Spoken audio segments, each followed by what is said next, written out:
também. Tá. Vamos lá, então. Então, a live de hoje, a gente vai falar um pouquinho dos conteúdos, né, que foi passado durante esse período, né, do Google Sala de Aula, que vocês tiveram acesso. Alguns tiveram dificuldades, né, depois a gente pode relatar aí no chat as dificuldades que vocês estão tendo ainda em relação à questão das atividades, né, a visualização de vídeos, né, daquelas videoaulas, às vezes é um pouquinho chato, depois vocês comentem também, né, que são muitos minutos, né, e muito conteúdo dentro daquele espaço de tempo ali de cada aula, né. As atividades também, vocês podem comentar das minhas, né, se quiser falar abertamente depois de alguma outra matéria, sem citar o professor também, pode ficar à vontade, tá? Então, nós colocamos ali o 8º ano, né, as lives será para os 2 oitavos, né, enquanto eles vão entrando ali, acessando, a gente vai dando continuidade também aqui, tá?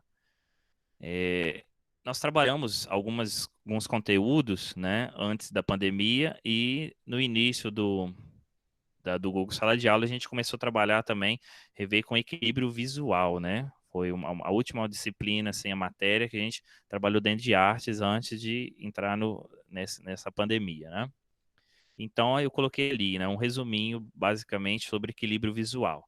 Então, dentro das artes visuais, o equilíbrio é a arte de harmonizar as diferentes forças visuais. Quando a gente fala forças visuais, a gente está se referindo à questão da forma, né, das figuras, do plano de fundo, das cores, enfim, de toda essa composição. Essas diferentes forças visuais, elas vão harmonizar-se entre si. Tá? Basicamente, então, o equilíbrio se dá na interação entre os elementos visuais e o suporte sobre o qual se compõe a comunicação visual. Ou seja, uma tela, uma escultura, uma amostra teatral, né? Então, o equilíbrio visual é aquilo que a gente observa e interage através desse suporte. Tá? Ali fala, o suporte em branco já é um campo marcado por pontos de energia, né? Especialmente o centro do suporte é um ponto forte na composição. Deixa eu só ver quem vai acessar lá. Mais uma pessoa entrou? Isso, Thaís. Beleza. Retornando aqui. Então a gente tem ali, né? Especialmente o centro de suporte é um ponto forte na composição. Então a primeira região que a gente olha dentro de uma tela ou de uma obra de arte é o centro da tela, né? Então aí eu coloquei um exemplo que o Leonardo da Vinci, ele citou a figura de Cristo no quadro A Última Ceia, né? Então a gente vai ver esse quadro agora. Então a gente tem o quadro Última Ceia, Leonardo da Vinci, e o centro é o que chama atenção aos nossos olhos. Depois a gente faz o quê? Uma leitura da obra de arte completa, né? Dos 12 apóstolos ali. Então ele quis retratar a última ceia, colocando a figura central, que é o Cristo, né? E depois fazendo a disposição de profundidade, jogo de linhas, sombras, luz, né? E a questão do perfil de certos personagens, a gente consegue perceber, né? E todas as feições. Tá? O jogo de cores aqui, nesse caso, ele é importante também, porque ele retrata o vermelho, que chama a atenção do Cristo ali no meio. Depois nós vimos a questão da regra do terço, né? Uma das mais tradicionais maneiras de obter o equilíbrio em uma comunicação visual, seja uma tela, né, uma pintura, usando pontos fortes desse suporte, é a chamada regra do terço, né? De grosso modo, a gente pode fazer o seguinte, dividir-se o suporte em 3 partes, né? E posiciona-se as figuras coincidindo as linhas e intersecções da divisão. O que seriam essas intersecções? Na matemática, a gente tem o trabalho com linhas, né? Desde o 6º ano ali, a gente vê o trabalho com linhas também, através das figuras geométricas, dos polígonos. Né? Então, a linha ela é importante na matemática. Nas artes não é diferente. Tá? Então, quando a gente fala intersecções da divisão, a gente pega uma linha, por exemplo, vertical, e a gente traça uma linha horizontal. Então, aquele ponto que eles se encontram é uma intersecção dessa divisão, tá? Aí a gente vai ver um exemplo ali, ó. Então a gente tem 9 partes, né? Se a gente for contar ali, 9 retângulos, podemos dizer assim. E a gente tem as 4 intersecções que a gente aplica a questão da regra do terço. O que que a gente pode perceber de imediato, né? A gente vê a questão da árvore. A árvore ela está em 2 pontos da intersecção, né? A primeira parte ali. Depois a gente tem a divisão da figura em formas horizontais. A gente tem o pasto ou a planície embaixo. Então já pega 2 pontos inferiores da intersecção, né? Esses 2 pontos aqui. E a gente forma essa linha do horizonte. Dividindo, a gente faz essa parte centralizada, a gente tem a montanha, a própria árvore, e depois o que resta é o céu e as nuvens. Tá? Então, geralmente, o fotógrafo ele utiliza essa questão da regra do terço conscientemente, às vezes, né, quando o fotógrafo é amador, fica de forma inconsciente, tá? Então, para uma melhor captura de imagem, uma melhor pintura, um melhor desenho, é a gente tentar imaginar a regra do terço nas nossas atividades, nos nossos desenhos, tá? E tentar observar isso nas obras de arte que a gente encontra por aí. Aqui a gente trabalha as formas regulares. Eu falei de linha, né, que é importante. Então a gente tem ali um pouquinho de lembrar de matemática, né? Às vezes fala, ah, professor, eu não sei desenhar um pentágono, né? Aí fica assim, penta, aí tem que explicar. E isso tem a ver com matemática também e com arte, tá? Então quando a gente fala que uma figura ela é regular, ela possui os seus lados iguais, né? Igual o triângulo ali é um triângulo equilátero, ou seja, os lados iguais. A Corina depois, se quiser referenciar também, pode estar colocando aí nos comentários. Aí depois a gente tem 4 lados, é um quadrilátero, a gente chama de quadrado, né? Que é regular, a gente está vendo os regulares primeiro aqui. Depois o pentágono, 5 lados, hexágono ou hexágono, heptágono, são os regulares, até 7 lados. Quando a gente fala figuras irregulares, elas não têm a mesma distância entre os lados, né? Por exemplo, isso aqui tem 4, aqui tem 5, aqui vai ter 6, né? E aí vai entrar teorema de Pitágoras e outras fórmulas matemáticas, tá? Aqui a gente tem o quadrilátero, um pentágono, o hexágono e o heptágono. São figuras irregulares. Continuando, a gente tem, né, 8 lados, 9 lados, 10, 12 e 20. Aí tem os nomes dessas figuras regulares aqui. Aqui parece que nem dá para ver, né, os lados. De tão difícil a imagem longe fica, né? Mas tem 20 ladinhos aqui, né? Parece um círculo perfeito, né? O octógono, eneágono, decágono, dodecágono e coságono, tá? Não precisa gravar esses nomes, não, tá? É só a curiosidade a considerar a questão da interdisciplinaridade entre arte e matemática, tá? Depois a gente viu um pouquinho do teatro, né? Algumas características estavam naqueles vídeos do Google Sala de Aula, para quem conseguiu acompanhar, né? Quem tem acesso aí, acredito que todos que estão na live aí têm acesso ao Google Sala de Aula através do app escolar, né? E a gente trabalhou ali dentro o conceito de teatro através de vários tópicos, né? A gente começa então com a origem do teatro, da onde que surgiu o teatro, em qual região, né? Por que que surgiu o teatro? Depois nós vimos a questão do teatro grego, né? A comédia, a tragédia, as primeiras peças, né, que eram feitas na Grécia Antiga, o próprio espaço do teatro na Grécia, a gente deu para perceber, né, como que eram feitos palcos próximo das colinas e o público ficava, né, nas arquibancadas, igual a gente vê em estádio de futebol, né, arquibancada superior, na pedra, na própria rocha esculpida, e o palco lá embaixo, ou seja, o ator falava lá sem microfone, né, na época não existia o microfone como tecnologia, e ele conseguia ser ouvido até a última fileira desse teatro, ao ar livre, né. Nós vimos uma parte importante da questão do teatro, o que forma a tríade cênica, né? Tríade vem de três elementos, né? Três elementos cênicos dentro do teatro. O ator, ele possui um papel importante dentro da parte teatral, o próprio texto, né?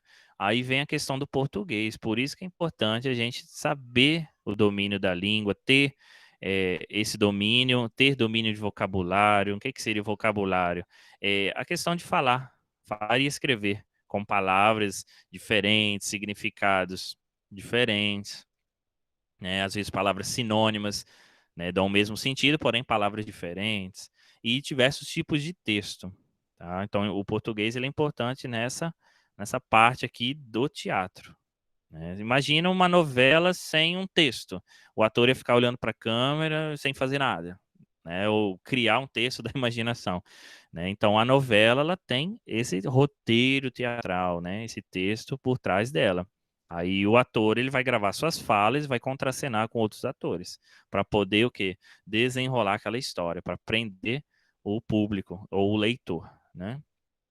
E a última parte da tríade cênica é o público, é a gente que assiste, né? A uma peça teatral, ou um filme, uma novela, né? E o público ele é importante para a questão da crítica também. Né? Ah, eu não gostei desse filme, 0 a 10 você daria quanto? A 4? Ah, por quê? Por causa disso, isso, isso. Né? Então, o público ele é importante. Então, essa tríade cênica, a gente tem que tentar lembrar ela para nossa futura prova, tá? Então, o ator, o texto e público, eles estão interligados. Depois foi falado um pouquinho da dramaturgia e o dramaturgo, né? O dramaturgo é a pessoa responsável por criar esses textos para questão teatral, né? Ou para novela, ou para filmes. Então, o dramaturgo ele trabalha com esse tipo de arte, né? Ele trabalha com a arte de escrever esses textos, né? Então, se a gente pegar Valci Carrasco, por exemplo, é um dramaturgo da Globo. Ele cria novelas, né? Alguns dramaturgos, assim, acho que é Glória Menezes, se eu não me engano, ou Glória Pires, eu não lembro o nome, né? Que faz também, escreve novela, né? Sempre aparece, às vezes, na vinheta da Globo, uma novela de Valci Carrasco, né? Então, esse cara escreveu, ele provavelmente escolhe os atores que vão contracenar de acordo com o perfil de cada personagem da história, e depois é toda ensaiada, tem uma dramaturgia por trás disso. Então, a dramaturgia seria a novela em si, ou o filme já como um produto final, né? Todo aquele processo ali de gravação, de estudo das falas, né? Então, demanda-se tempo e, consequentemente, demanda-se uma certa organização dentro daquele espaço teatral, né? Deixa eu ver se tem mais alguém entrando aqui. Só vocês conversando. Rosângela, isso. Bem-vindo, Rosângela. Professor, a Fernanda falou que ela estava com um problema para acessar por causa do aplicativo. Certo. Pede qualquer coisa para ela baixar lá de novo. Que aí. É Glória Pérez, isso. A Corina colocou aqui. É porque eu não tô vendo o chat. Eu tô só no PowerPoint. Tá, pede para ela baixar de novo que aí a gente vai passando aqui. Continuando, então a gente tem o drama, né, como característica de gênero teatral, a tragédia e comédia. Existem outros, né? Se a gente for pegar o mundo do cinema, que é a sétima arte, a gente tem o suspense, o terror, né, o romance. Isso daí ele foi se disseminando de vários tipos de gênero, né? A questão teatral. Mas os principais, vamos dizer assim, não os mais importantes, mas os principais são o drama, a tragédia e comédia. Foi passado para vocês também, a título de conhecimento também, o Alto da Compadecida, né? Esse filme já foi passado na Globo, acho que umas 2 ou 3 vezes, e foi lançado em cartaz em cinema, né? E hoje ele está disponível também acho que no YouTube, tá? O Alto da Compadecida, ele conta uma história, né? Não sei se vocês viram já, sobre uma região do Nordeste, né? E acontecem vários fatos e diversos personagens. Acontece o marido trair a mulher, enfim, aí quer casar para ter herança da fazenda. Aí acontece que um cangaceiro chega no vilarejo, na cidade, e aí envolve a questão do padre. Enfim, todo mundo quer tirar proveito daquela situação, né? E aí eles vão para o inferno e para o céu, aí tem toda uma história contracenada com Jesus Cristo, com Nossa Senhora, o próprio capeta, né? Vamos dizer assim, né? Dentro da história. É uma comédia, né, em forma de alta, então ela é contada através desse gênero mais comédia, né? Não é uma tragédia nem um drama, né? Interessante assistir. Eu acho que os pais de vocês já assistiram, né? Vocês devem ter visto lá que o link que eu deixei para vocês, tá? Já passou muito na sessão da tarde também. Depois foi visto o gênero mímica, né? Ópera e teatro de fantoches. A mímica a gente brinca muito em casa, né? Às vezes faz um gesto sem emitição. Você faz uma mímica e a pessoa tenta adivinhar, tipo, que filme que é, ou que música que tá tocando, tá? Então a mímica ela é importante para isso, estimular a criatividade das pessoas, né? Principalmente a gente utiliza a mímica na educação infantil, né? Para a criança perceber o que está acontecendo à sua volta, né? A ópera já é um gênero considerado teatral e musical, né? Teatral porque ela tem um certo texto, né? E tem atores, tem público, tem toda a tríade cênica. E musical porque esse texto não é falado, e sim cantado, musicalizado. Então a ópera a gente pode caracterizar como um texto musicalizado, né? E é toda uma encenação, tem todo um figurino, todo um fundo, um plano de fundo para que aconteça a história, desenrolar da história. A gente tem muita questão de ópera, a gente tem referência como o fantasma da ópera, né? Que ele deseja a mulher lá e ele é caçado porque ele tem o rosto desfigurado, então tem toda uma história por trás disso. Ele fica no escuro, nos fundos do teatro, eles vão atrás dele. Então tem que pegar o texto e dar uma lida mais a fundo. Existe o Barbeiro de Sevilha, né? Aquele que canta Fígaro, que a gente vê muito o Pica-Pau, né? Cortando a barba lá do personagem no desenho. Fígaro também é uma ópera, o Barbeiro de Sevilha, tá? E continuando ali, a gente tem o Teatro de Fantoches. Teatro de Fantoches nada mais é que um teatro com Quem já viu ali o sítio, o sítio não, o Cocoricó, né? O Teatro de Fantoches. Então ele é todo trabalhado com os seres humanos manipulando bonecos, né? Eles ficam embaixo dos bonecos. Às vezes tem dois, três, né? Manipulando um boneco só. Por exemplo, o cavalo lá que é o Alípio, né? Ele é manipulado por acho que três ou quatro pessoas embaixo desse curralzinho. Então a câmera ela fica suspensa. Se a gente pegar os bastidores no YouTube, a gente consegue ver.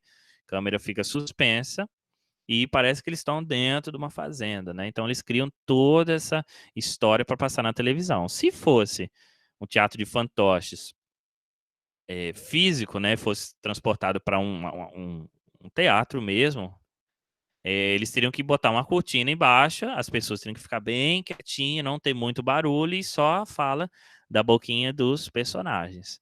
Isso é bacana que estimula a atenção, a criatividade, né?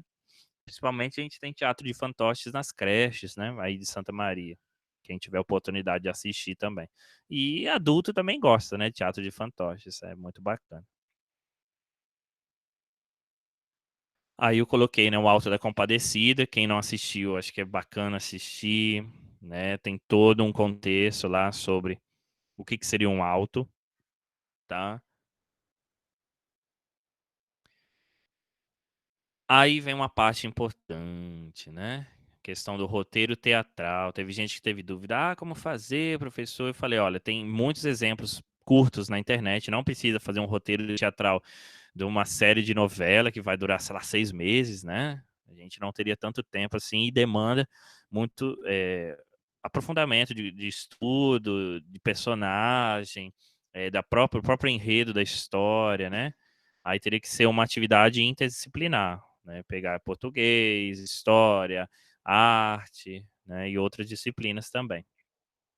Então eu botei um resuminho ali, o que seria o roteiro teatral, tá? O roteiro teatral, basicamente, ele se divide nesses 3 tópicos ali.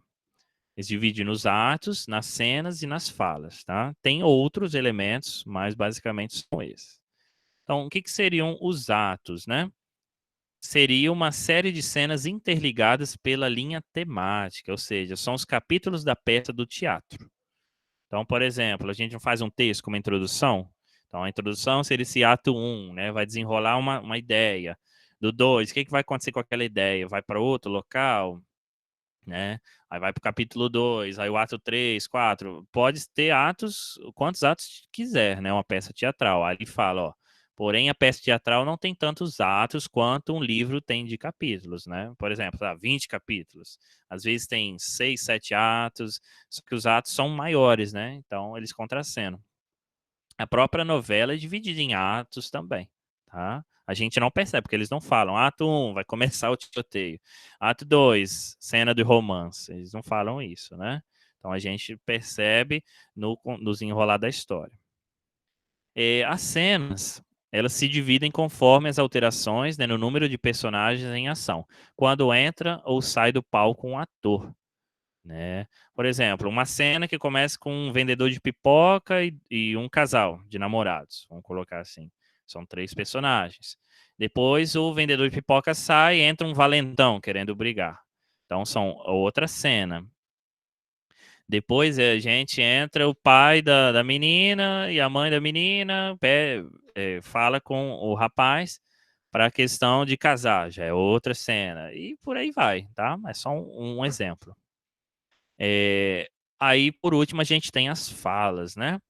As falas, cada fala ela é antecedida pelo nome do personagem que vai proferi-la, ou seja, vai falar em letras maiúsculas e seguido de 2 pontos. É igual a gente faz o travessãozinho, né? A gente está acostumado a escrever o texto, assim. Às vezes Joãozinho fala, aí 2 pontos, travessão, bota a fala. Neste caso do roteiro teatral, a gente tem uma folha, né? Por exemplo, Sariane e Suziane e Tainá, 3 personagens, né? Tem um nome ali. Aí vai estar lá, Sariane, 2 pontos. Sariane vai estar em letra maiúscula e vai ter sua fala. Certo dia eu fui à praia. Aí a Tainá, por exemplo, embaixo vai falar: que legal, eu fui à praia também. Né? E por aí vai.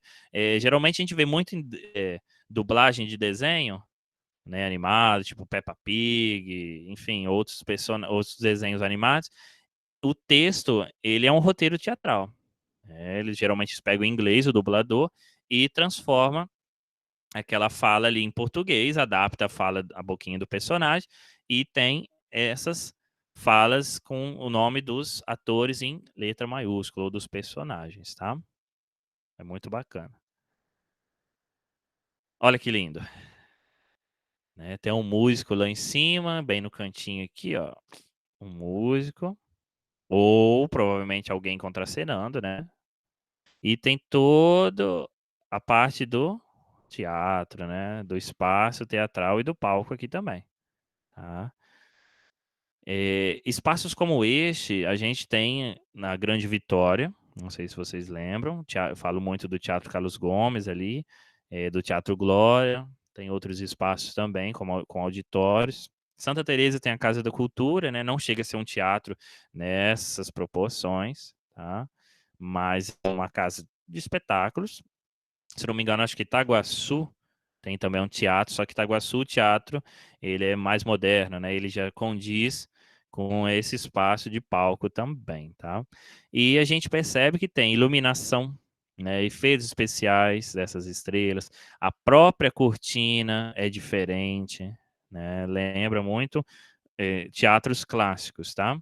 E a gente vê aqui no canto escuro, né, no lado esquerdo, perto dessa luminária, os holofotes. Então, cada personagem que aparece, ou cada cena que é feita, são gerados sequências de luzes diferentes, tá? Fora o sistema de som que existe, enfim, tudo para otimizar a experiência no teatro.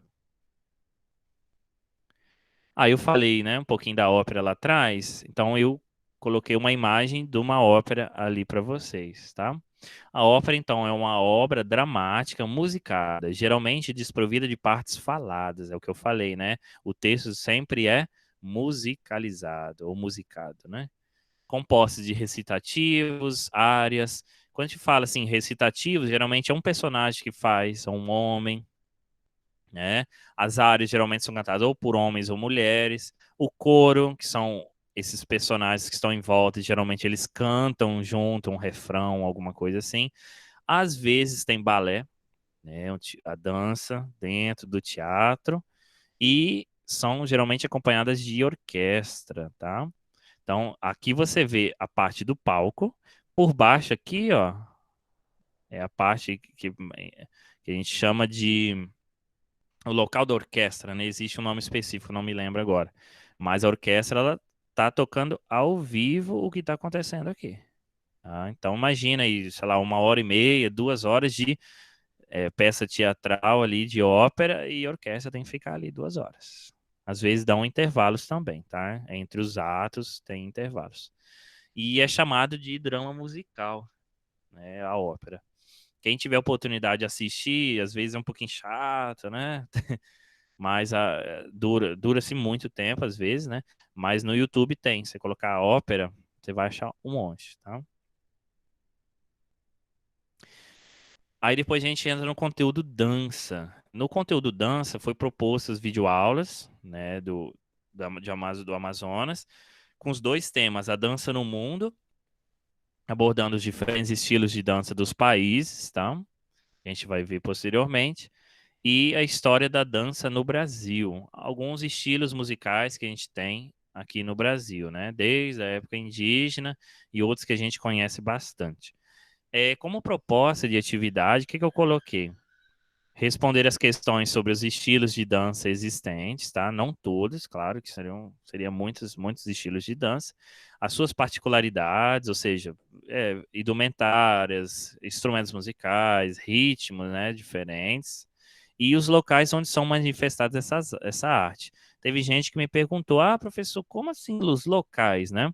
Por exemplo, se você vai no Rio Grande do Sul, você vai num restaurante típico de lá. Geralmente, alguns restaurantes oferecem uma atração cultural local, né? Então a gente vai ver eles dançando com roupa de gaúcho, vamos dizer assim. Tem todo um traje gaúcho. Quando acontece a festa pomerana, geralmente os atendentes estão trajados como? Vestido pomerano, as meninas, os rapazes também, com trajes pomeranos, né? Então, são culturas e locais de cada região que transfere essa identidade desse estilo de dança ou esse estilo de cultura.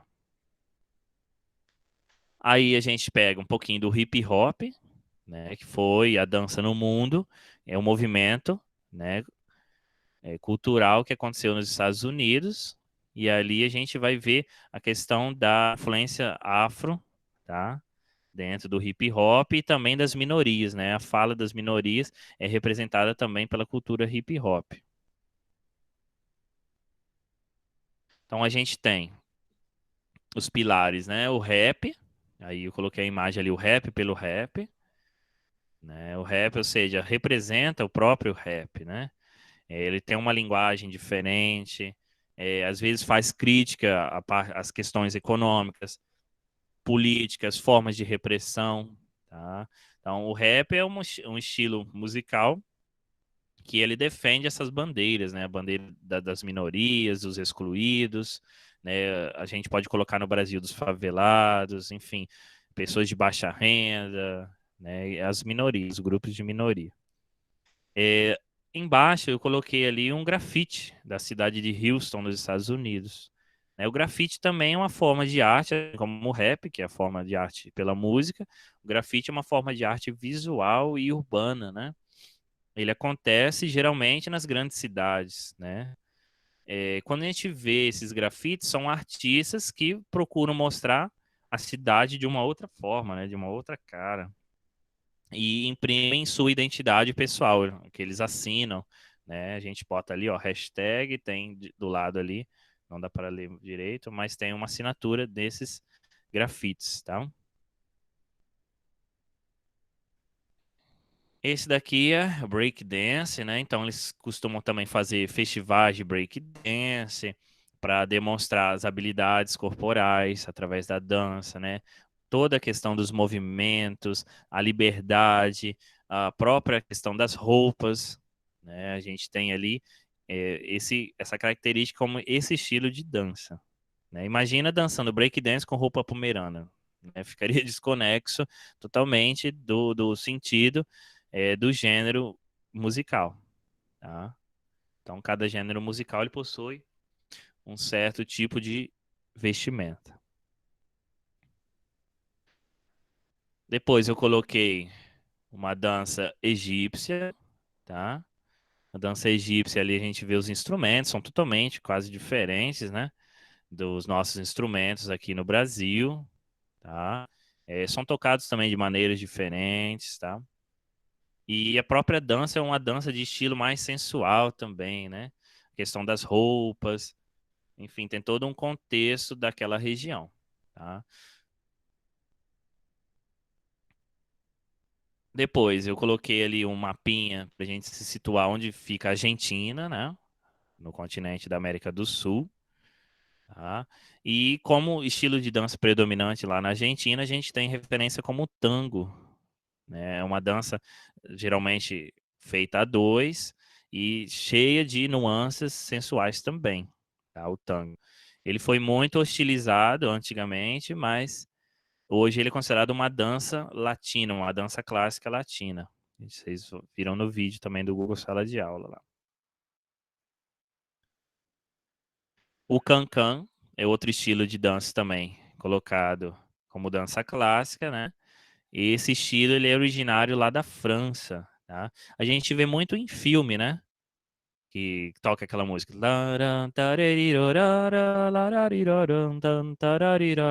né? Que vai cantando dessa forma. E as mulheres geralmente dançam, né? O cancan.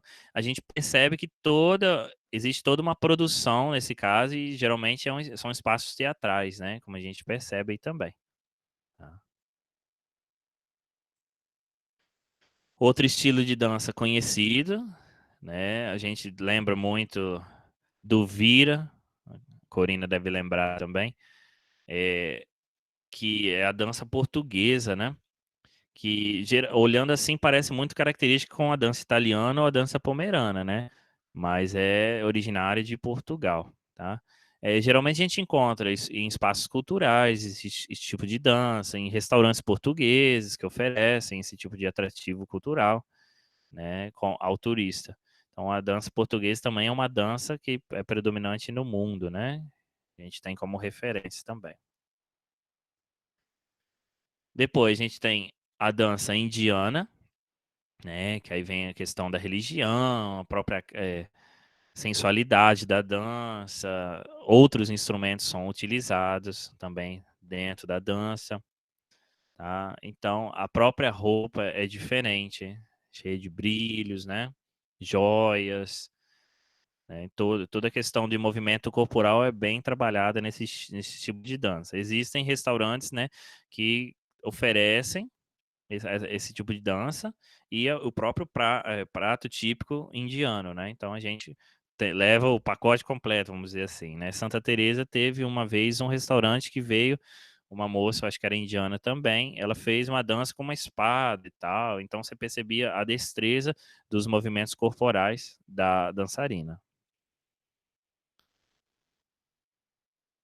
Depois, eu não poderia deixar de citar, né, já que a gente está falando de dança, trazer isso para a nossa região, né, para o nosso local aqui no Espírito Santo. O currículo do Estado permite, né, a gente trabalhar também a questão local, né, reforçar os traços culturais, e eu coloquei ali a dança pomerana. Então, assim, não precisa, eu acho que nem de explicação para vocês aqui de Santa Maria, né? O que que a dança pomerana ela traduz? Traduz alegria, né? A própria questão a dança através, né, do resultado das colheitas, enfim, próprio casamento pomerano, é, mantendo essa tradição guardada e viva, né? para ser passada para as outras gerações. Então a gente percebe que o estilo das roupas, né, é muito parecido com a portuguesa, né, e com a italiana, que a gente vai ver depois. E aqui a gente tem Santa Teresa, né, próxima aí de Santa Maria, cidade vizinha, a dança italiana. Então a gente percebe que também é feito indumentárias, né, características também da região da Itália, como o Pomerânia, da região da Pomerânia, né? E característica também de dança são estilos de músicas diferentes, né? Além da língua, né? A gente não pode esquecer também de falar da língua que entra como um carro-chefe também dessas culturas, tá?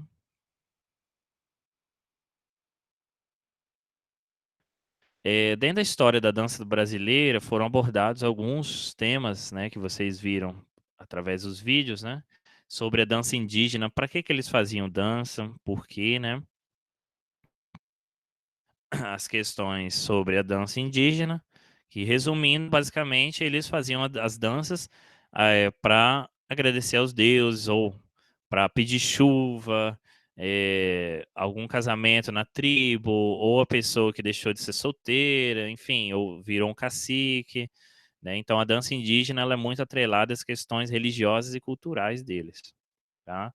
Depois a gente viu a dança de balé lá nos vídeos, né, que teve a origem, né, da dança de balé, e depois o balé ele foi se transformando dentro dos grandes salões, né, o balé dos salões. Depois esse balé ele foi transportado para os teatros, e hoje em dia a gente tem acesso de balé também em outros locais, tá? E eu coloquei ali as danças tradicionais típicas, né, do Brasil, também, como a gente pode citar a dança pomerana ali e a dança italiana como raízes culturais daqui do Brasil, né? A gente tem ali uma dança gaúcha, que é o fandango, né? A gente percebe também que o próprio vestido ele acompanha nesse tipo de dança e o traje também vai sofrendo modificações. A gente percebe ali que eles estão num certo tipo de galpão, né? Então, no Rio Grande do Sul, na região sul ali, eles dançam muito nesses galpões, né? Então é o fandango de galpão que a gente ouve, né? E o ritmo é totalmente diferente do que a gente dança um forró, por exemplo, aqui na região sudeste. A gente tem a catira, o cateretê, tá? Que é um outro tipo de dança, também possui um certo cunho mais caipira, né? A gente percebe pelos chapéus, a própria calça jeans, as fivelas, né, os cintos, as botas, tá? Então a catira também é uma dança mais de desafio, ou cateretê, né, que a gente pode citar dessa forma. A gente tem aqui o frevo, que é da região Nordeste. O frevo é uma característica marcante de Recife e Olinda, principalmente ali, né? Que fica em Pernambuco. E geralmente essa festividade ela vem acompanhada de muita música e muita alegria. A gente vê os foliões ali atrás também curtindo, né? E utilizado vários acessórios e muitas cores, né? A própria sombrinha que a gente tem, o próprio mastro estandarte lá atrás, os músicos que acompanham, né, as bandas que tocam pelas ladeiras de Recife e Olinda também.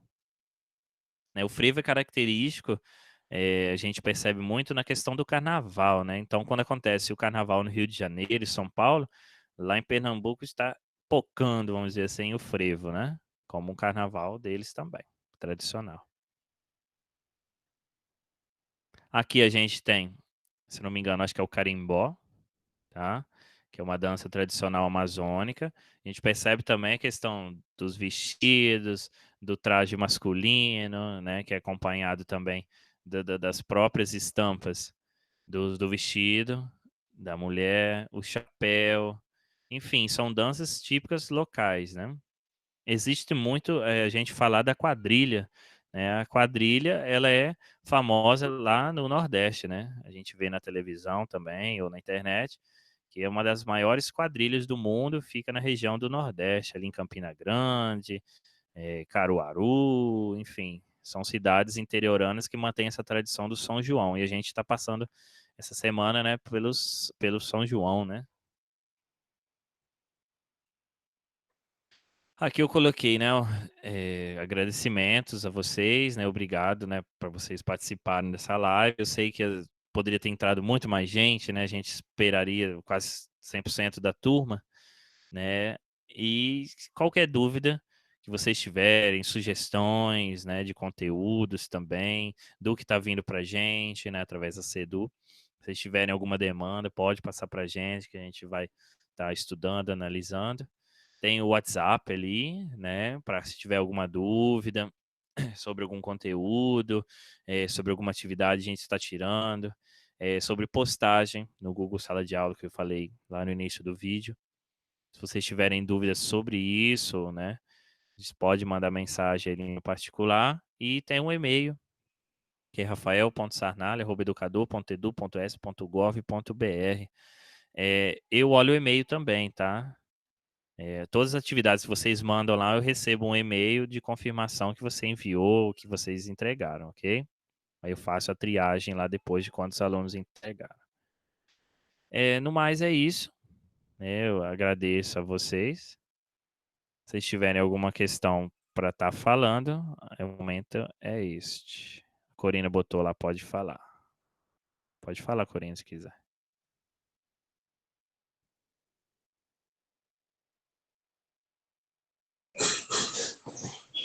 Ei, estão me ouvindo?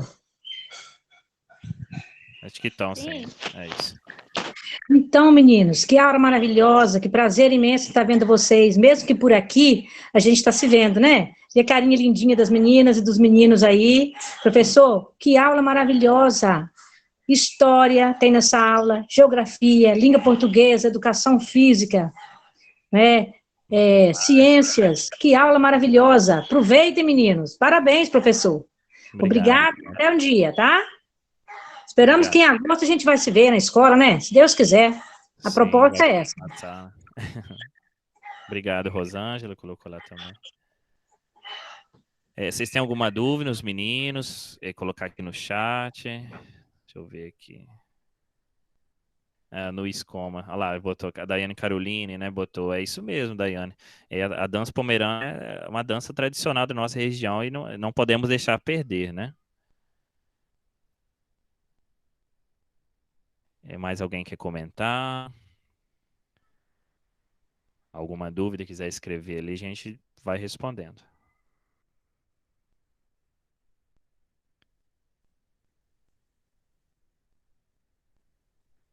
Olha lá, aquele filme da Auto da Compadecida é muito bom, né? Então ali a gente percebe, né? Vários personagens, cada um tomando um rumo diferente da história, né?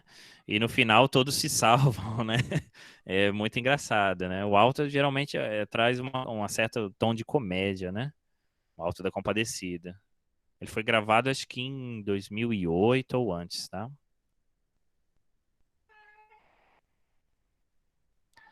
A Daiane nunca viu. Eu recomendo assistir, Daiane. É muito legal. Olha lá, fala lá com todo mundo. Fala, oi. Vai lá, papá. Então tá. Olha lá, tá tocando, vai lá ver. Obrigado, Corina, sendo feliz. A Daiane colocou lá que fofa. É top, Isabelle, João Grilo, né? Gabriela também gostou, gostei do filme. Então são filmes bacanas, e filme nacional, né? O Alto é algo mais nacional, assim, também. Gente, eu agradeço, tá? Obrigado pela compreensão, pelo tempo disponibilizado também. A gente vai ficando online também no Google Sala de Aula, tá? E no WhatsApp. Qualquer dúvida vocês mandam lá. Avisem os seus colegas também nos grupos ou por particular. O Gabriela botou ali. Você vai passar mais algum filme para nós vermos? Gabriela, vai depender muito do conteúdo, mas aí a gente vai estar relacionando também os conteúdos, tá? Mas a gente vai colocar. Não posso postar um filme muito longo, senão fica 2 horas no celular, cansa, né? Ou às vezes no computador, né? Então, tem gente que não tem essa disponibilidade para estar acessando talvez uma televisão, um smart, algo dessa forma, ok? Mas a gente vai disponibilizar sim, junto com os conteúdos, tá? Deixa eu ver mais quem. Corina deu a tchau. A Gabriela, ok. Gente, então é isso. Obrigado, Rosângela, Corina que saiu também. E aos nossos colegas aí, tá? A gente vai estar encerrando e vai ficar disponibilizada essa videoaula para vocês, ok? Abraços, então. Tchauzinho.